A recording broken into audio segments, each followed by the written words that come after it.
할렐루야. 해피 파더스 데이. 네. 우리 모든 아버지들 한번 손 한번 들어보세요. 네, 한번 보시고 우리 어머니들이 아버지들 그동안 수고했습니다 하고 박수로 한번 격려합시다. 할렐루야. 네.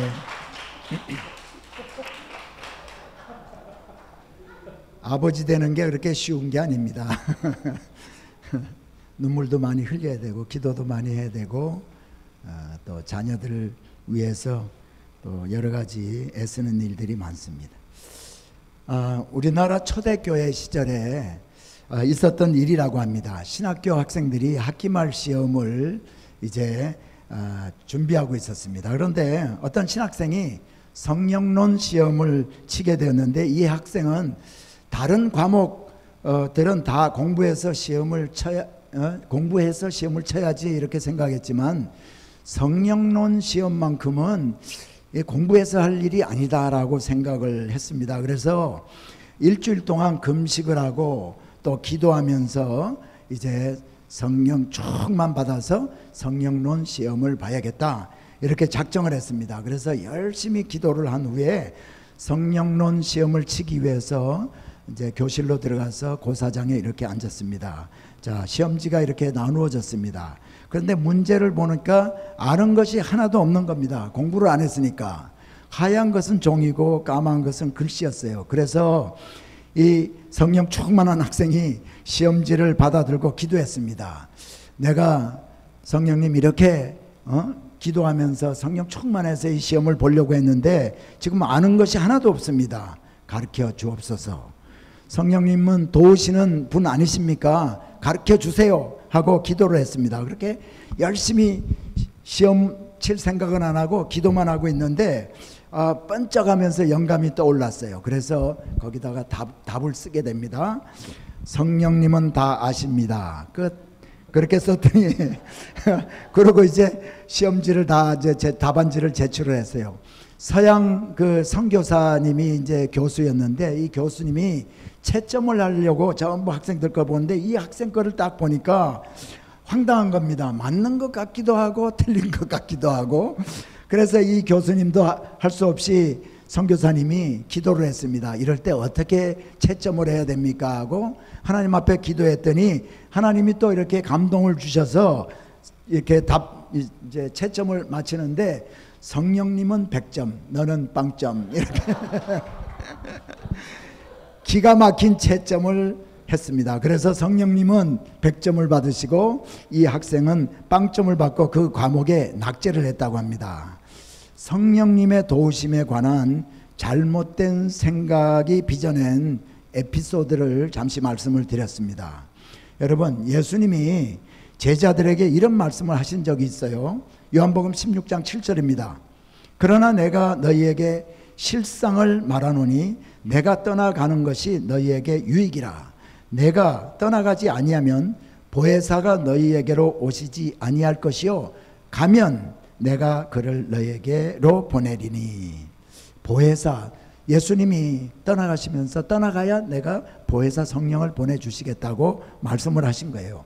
보혜사란 도움을 주는, 도움이 필요한 자에게 도움을 주는 자, 그래서 법적인 조력자, 변호사 이런 의미가 이렇게 있고요. 위로자, 상담자, 친구라는 뜻을 가지고 있는, 영어로 얘기하면 헬퍼라는 그런 뜻이 있다 이렇게 말씀을 드릴 수가 있습니다. 오늘 본문은 로마서 8장 26절로부터 30절인데 성령이 성도들을 어떻게 도와주는가 우리가 본문을 통해서 한번 알아보려고 합니다. 본문 함께 합독합니다. 로마서 8장 26절부터 30절인데 함께 합독합니다. 시작. 이와 같이 성령도 우리의 연약함을 도우시나니 우리는 마땅히 기도할 바를 알지 못하나 오직 성령이 말할 수 없는 탄식으로 우리를 위하여 친히 간구하시느니라. 마음을 살피시는 이가 성령의 생각을 아시나니 이는 성령이 하나님의 뜻대로 성도를 위하여 간구하심이니라. 우리가 알거니와 하나님을 사랑하는 자 곧 그의 뜻대로 부르심을 입은 자들에게는 모든 것이 합력하여 선을 이루느니라. 하나님이 미리 아신 자들을 또한 그 아들의 형상을 본받게 하기 위하여 미리 정하셨으니 이는 그로 많은 형제 중에서 맏아들이 되게 하려 하심이니라. 또 미리 정하신 그들을 또한 부르시고 부르신 그들을 또한 의롭다 하시고 의롭다 하신 그들을 또한 영화롭게 하셨느니라. 아멘. 첫 번째 성령의 도우시는 사역은 26절 하반절에 있습니다.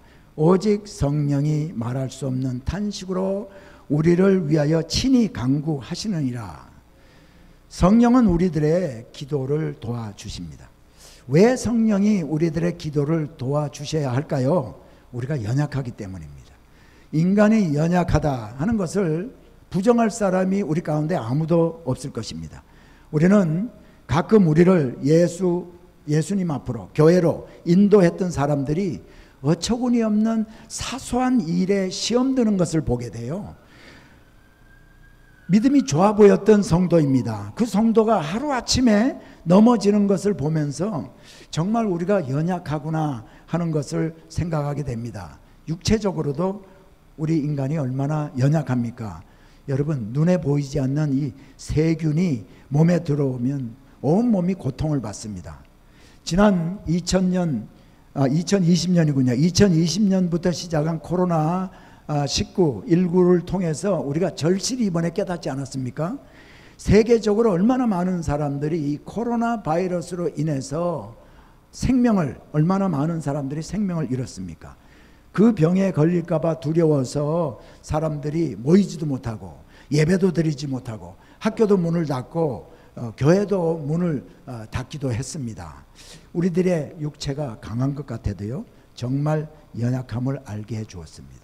저도 이제 점점 이렇게 나이가 들어가면서 육신이 어제 다르고 오늘 다르고 내일 또 다른 것을 느끼게 됩니다.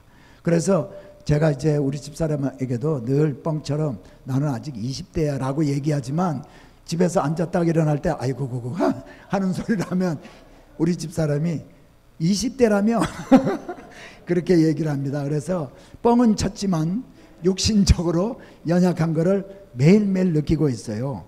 육신적뿐만이 아니라 정신적으로도 연약합니다. 우리가 사랑하는 사람들로부터 조금 이렇게 우리의 마음을 아프게 하는 이런 말을 한번 듣게 되면 우리가 며칠씩 마음 아파하지 않습니까? 고통을 받습니다. 이 모든 것은 우리가 연약하기 때문입니다. 그 중에서도 우리가 기도하는데 연약하기 때문에 사도 바울이 이제 기도에 대해서 성령님이 도우신다라고 말씀을 하고 있는 거예요. 무엇을 기도해야 할지를 우리가 알지 못하고 있다는 겁니다. 그래서 26절에서 사도 바울은 우리가 마땅히 빌 바를 알지 못한다라고 말하고 있습니다.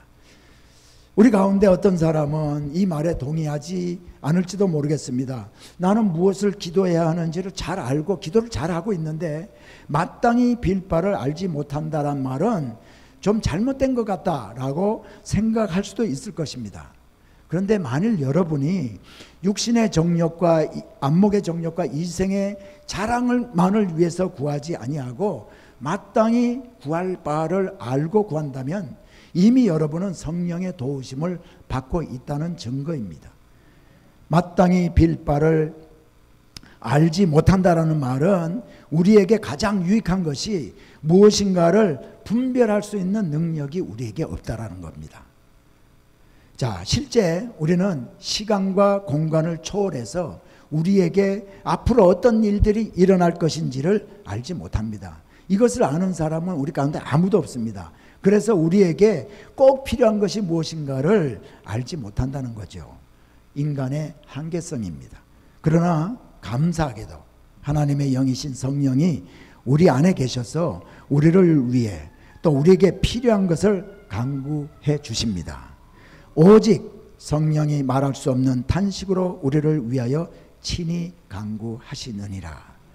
만일 성령이 우리를 위해서 친히 간구해 주시지 않는다면 우리들의 기도는 우리의 생각을 초월하지 못하고 이 지상에서 필요한 것 이상을 넘을 수가 없을 것입니다. 그러나 성령이 우리를 위해서 친히 간구해 주심으로 우리의 기도가 우리에게 유익한 것을 구할 수 있게 되는 겁니다. 실제 성령이 우리의 기도를 어떻게 돕는가 한번 생각해 보겠습니다. 본문 26절은 성령이 말할 수 없는 탄식으로 우리를 위하여 간구하신다라고 했는데, 이 말할 수 없는 탄식, 이 말할 수 없는 탄식이란 무엇인가 우리가 생각해 보지 않을 수가 없습니다. 이 말할 수 없는 탄식이 무엇인가에 대해서 두 가지 견해가 있어요. 하나는 성령님이 문자 그대로 직접 우리를 위해서 탄식해 주신다는 견해입니다. 성령님이 우리 안에서 하시는 탄식의 소리를 비록 우리는 들을 수가 없지만은 성령이 친히 하시는 탄식을 통해서 우리가 구하지 못하는 것들을 성령이 직접 구해 주신다는 견해입니다. 또 다른 견해는 성령은 탄식하는 분이 아니시다. 성령이 성도들을 탄식하도록 해주셔서 기도하게 하시고 마음의 중심에서 터져나오는 기도를 하게 해주신다. 그것이 바로 성령의 말할 수 없는 탄식의 역사이다 하는 견해입니다. 여러분, 공부를 많이 하는 신학자들은 자기들의 주장이 옳다는 것을 증명하기 위해서 얼마나 많은 노력을 하는지 모릅니다. 그러나 우리는 성령이 직접 탄식을 하든지 우리의 마음을 움직여서 탄식하게 하시든지 그것이 중요한 것이 아니라, 중요한 것은 우리가 기도할 수 없을 때 기도하게 하시고 무엇을 기도해야 될지 그것을 알지 못할 때 우리에게 꼭 필요한 것들을 기도하도록 성령님이 도와주신다는 겁니다. 여러분, 사업이 부진하게 되었을 때 우리는 하나님 앞에 엎드려야 함에도 우리는 엎드리기보다 인간적인 방법으로 문제를 해결하려고 할 때가 얼마나 많은지 모릅니다. 기도할 생각을 하지 않는 겁니다. 자녀들이 질병에 걸렸을 때 하나님께 간구하기보다 의사를 찾아갑니다. 조금만 상심되는 일, 근심되는 그러한 문제, 걱정 문제에 한번 부딪혀 보세요. 기도할 생각 하지 아니하고 인간적으로 해결하려는 우리의 노력이 먼저 나온다는 거죠. 그러나 성령님이 함께 하시는 사람은 하나님께 꼭 엎드리게 되어 있습니다. 왜냐하면 성령이 말할 수 없는 탄식으로 친히 간구해 주시기 때문입니다. 저는요, 이제 기도할 때에 기도 제목이 생각도 안 나고, 그래서 내 속에서 주여 주여 하는 그러한 말만 이렇게 속으로부터 터져나와서 부르짖을 때가 많이 있습니다. 주여 주여를 계속 외치기만 하는데도 불구하고 갑자기 이유를 알지 못할 그 눈물이 왈칵 터져 나올 때가 있습니다. 여러분, 분명히 나 자신이 알지 못하는 것을 성령이 깊은 탄식을 하게 하고 또 그래서 회개를 시키는 것입니다. 여러분도 이런 경험을 하신 분들이 많이 있을 줄 압니다. 성령은 이렇게 기도하게 하고 기도할 내용을 알지 못할 때에 기도 제목을 주시기도 하고 또 내용을 주셔서 우리가 꼭 간구해야 할 것들을 간구하도록 해 주심으로 우리 성도님들을 도와주시는 것입니다. 두 번째, 어떻게 기도를 도와주는가? 해답이 27절에 있습니다.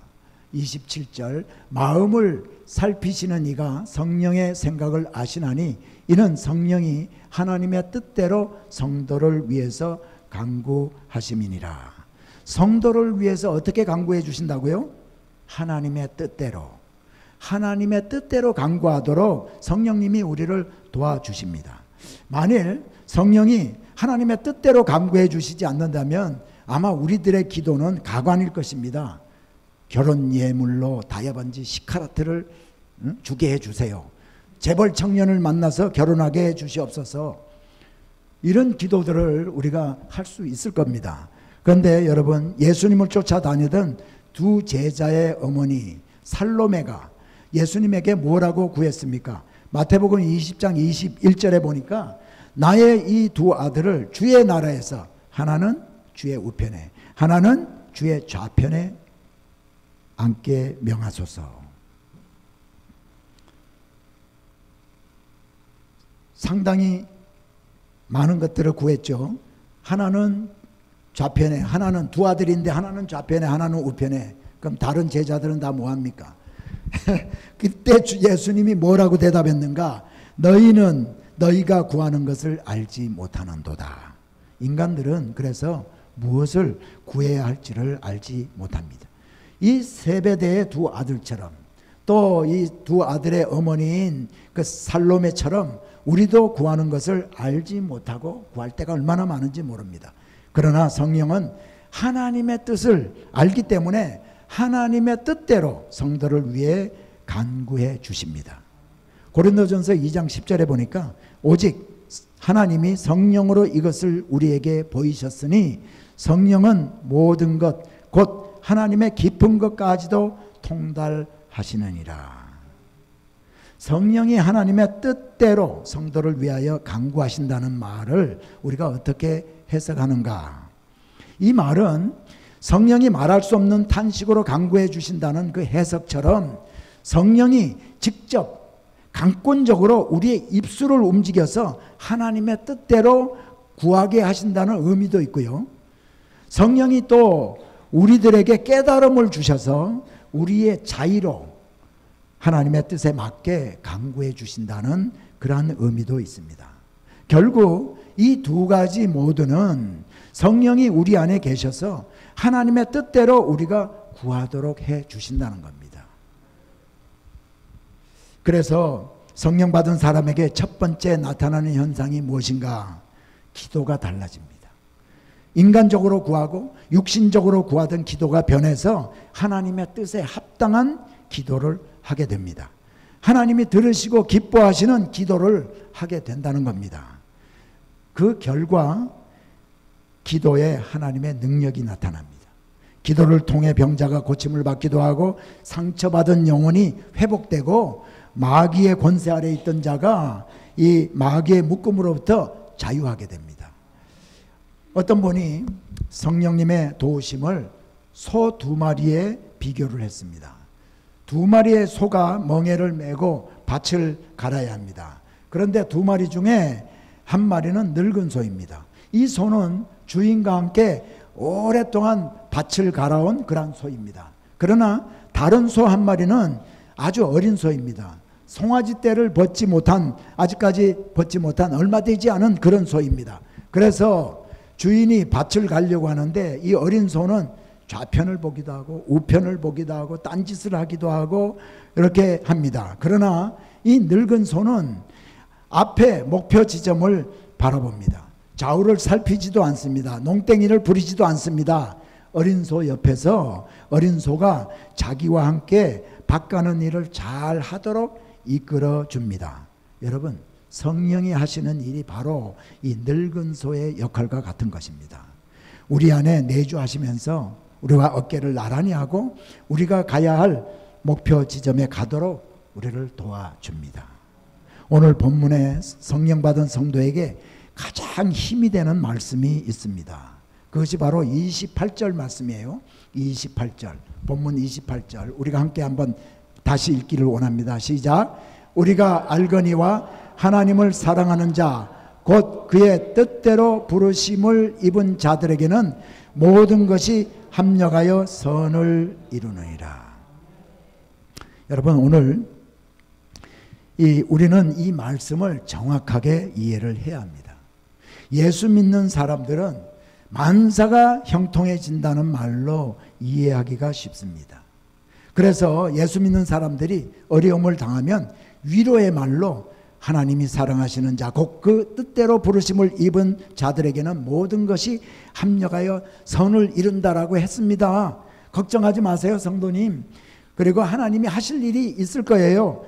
결국 모든 것들이 좋게 해결이 될 것입니다라고 이렇게 위로하는 말로 우리가 사용을 많이 합니다. 그러나 사도 바울이 이 말씀을 그런 의미로 우리에게 주신 말씀일까요?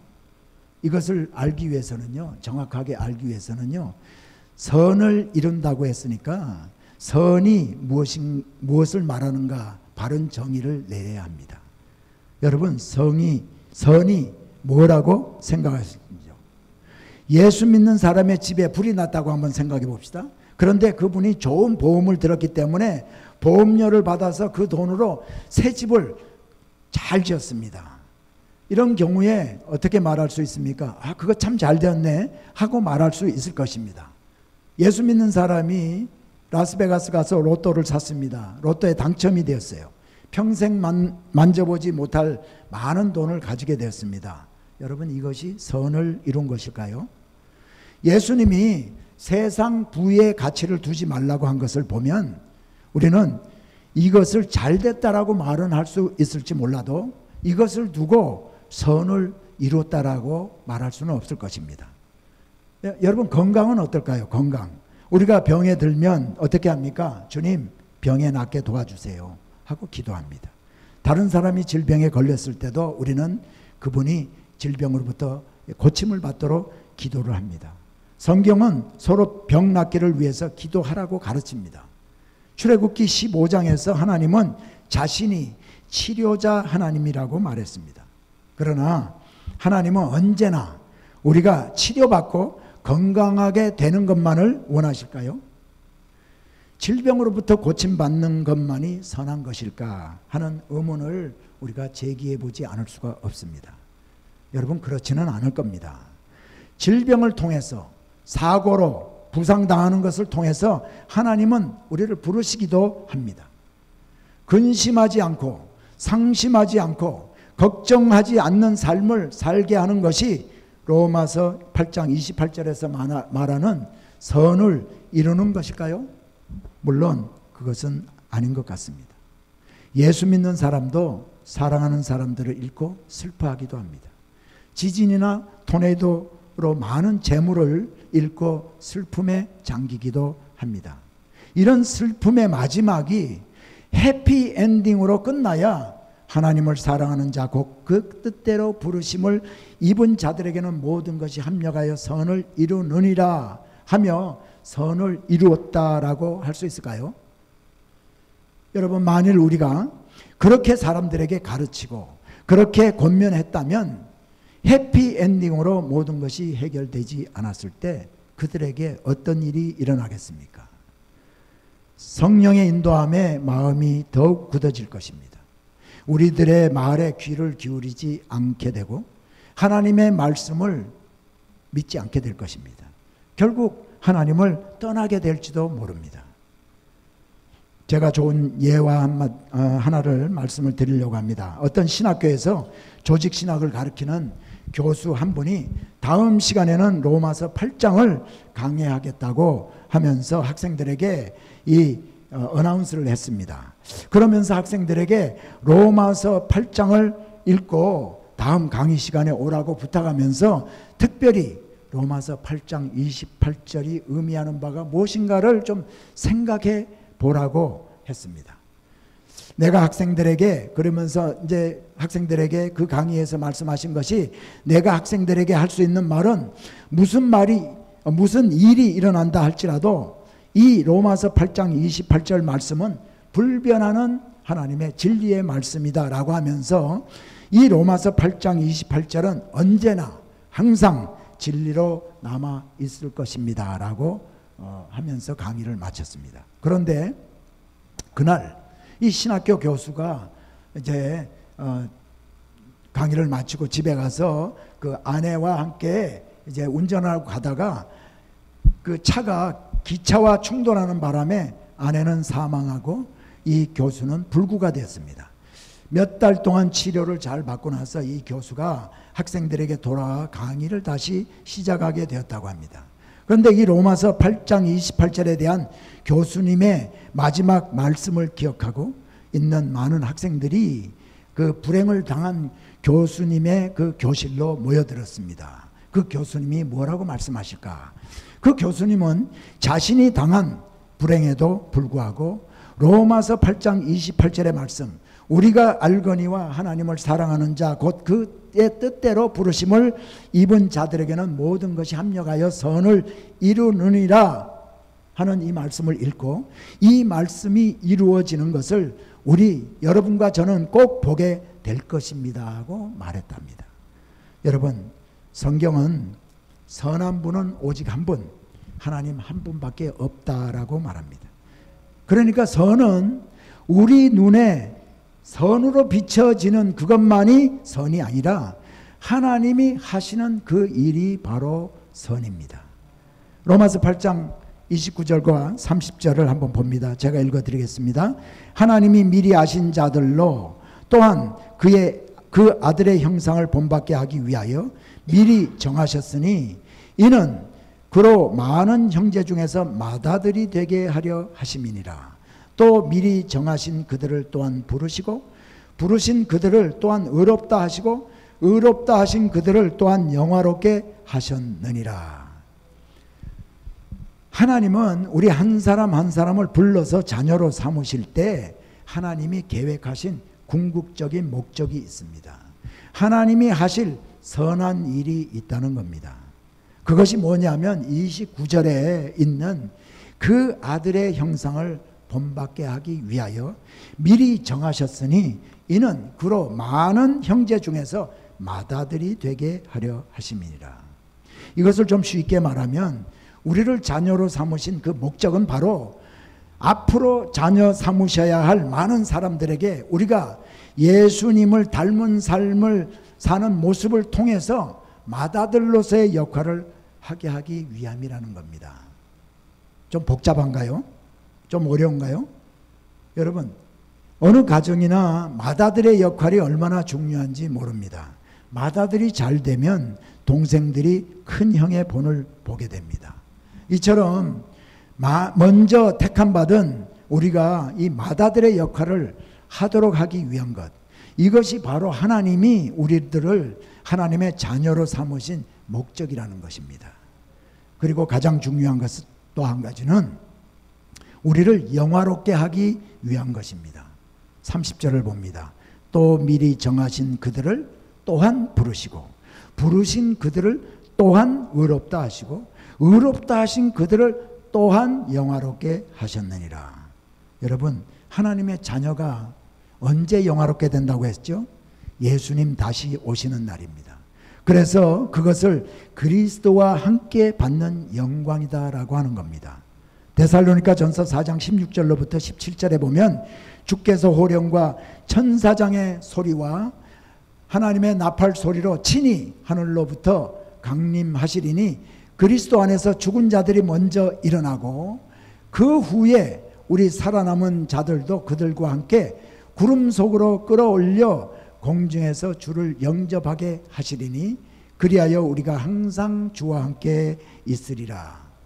여러분, 주님 오시기 이전에 우리가 만일 죽었다면 썩어진 우리들의 몸은 홀연히 영광체로 변하여 새 몸을 입고 하늘로 올라갑니다. 부활한다는 겁니다. 만일 우리가 살아있을 때 예수님이 다시 오시면 우리는 하늘로 들림을 받을 것입니다. 그런데 여러분, 이것은 지금 이루어지는 것이 아니라 미래에 이루어질 우리들의 소망입니다. 그런데 하나님께는 이미 과거에 이루어 놓은 기정사실입니다. 그래서 30절 본문은 마지막에 이렇게 말합니다. 그들을 영화롭게 하셨느니라 라고 과거로 표현하고 있는 겁니다. 사도 바울이 우리가 알거니와 하나님을 사랑하는 자 곧 그의 뜻대로 부르심을 입은 자들에게는 모든 것이 합력하여 선을 이루느니라 하면서 담대하게 말할 수 있는 근거가 어디 있냐? 하나님이 이미 다 이루어놓으신 사실인 것을 사도 바울은 알았기 때문입니다. 그리고 믿었기 때문입니다. 하나님의 선하신 목적은 어떻게 해서든지 구원이 여러분과 저에게 이루어짐으로 우리가 영화롭게 되는 것입니다. 하나님은 이 목적을 위해서 때로는 죄를 사용하시기도 하고 또 때로는 재물의 손해를 보게도 하십니다. 때로는 우리들에게 질병을 허락하시기도 하십니다. 때로는 사람들의 마음에 사람들의 그 관계에서 마음을 아프게 하기도 합니다. 왜 그렇게 할까요? 어떻게 해서든지 하나님의 택한 자가 구원의 반열에서 떨어지지 않게 하기 위해서입니다. 성령은 택한 자녀가 구원의 반열에서 누락되지 않도록 우리를 기도하게 하시고 우리를 하나님의 뜻대로 구하게 하시고 그래서 결국 모든 것들이 합력하여 선을 이루도록, 우리에게 구원이 이루어지도록 도와주시는 것입니다. 우리는 하나님이 미리 알고 택하시고 부름받은 하나님의 자녀들입니다. 부르셔서 우리를 의롭다 또 불러주셨습니다. 그런데 우리 자신을 한번 살펴보기를 원합니다. 의로운 것이 하나도 없습니다. 그러나 예수님이 십자가에서 우리가 받을 죄값을 모두 치루어 주셨기 때문에 의로울 것이 하나도 없는 우리지만 하나님은 우리를 의롭다라고 불러주신 것입니다. 그리고 성령님이 우리의 구원이 끝까지 이루어지도록 도와주실 것이기에 우리는 이미 영화롭게 된 하나님의 자녀입니다. 할렐루야. 여러분, 우리의 결국은 선으로 열매 맺게 됨을 여러분 꼭 기억하시기를 바랍니다. 하나님의 궁극적인 목적이 우리 안에 꼭 현실로 일어나게 됨을 기억하시기 바랍니다. 믿으시기 바랍니다.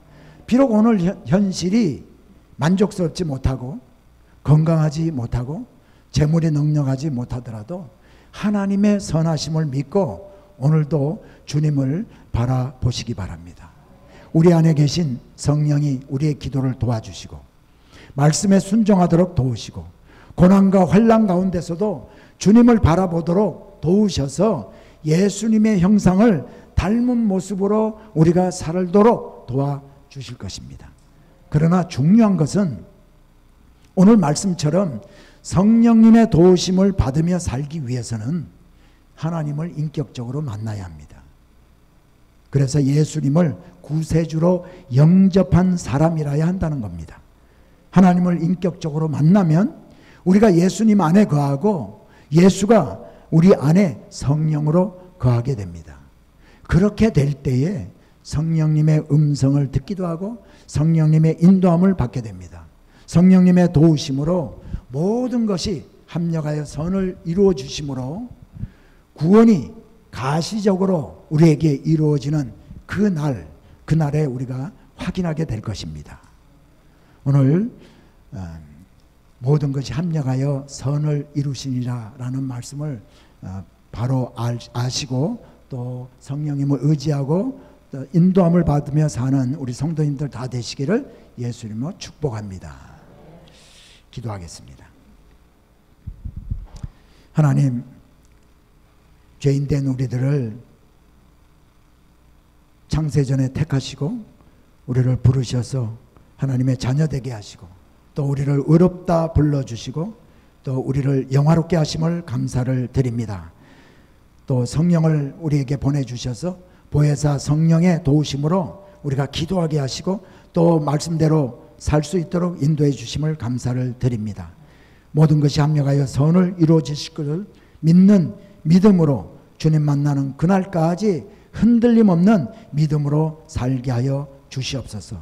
오늘도 우리 사랑하는 하나님의 자녀들이 주님 앞에 나올 때 주님으로부터 허락받은 물질의 일부를 귀하게 선별해서 하나님 앞에 이 시간 올려드립니다. 하나님께서 이 우리들의 물질뿐만이 아니라 하나님을 사랑하는 저희들의 마음을 받아주시고 마음껏 축복해 주시기를 원합니다. 여러 가지 기도 제목으로 제목을 담고 드린 또 손길들 기억하시기를 원합니다. 또 주일 헌금으로 감사 헌금으로 11조로 선교 헌금으로 건축 헌금으로 드린 그 제목들마다 그 제목에 합당하게 쓰여질 수 있도록 주님께서 간섭해 주시기를 원합니다. 그래서 이 물질을 통해서 하나님 영광 거둬 주시고 또 우리가 하나님의 뜻대로 사는 우리의 성도들이 되도록 인도하여 주시옵소서. 예수 그리스도의 이름으로 감사하며 축복하며 기도드리옵나이다. 아멘. 아멘.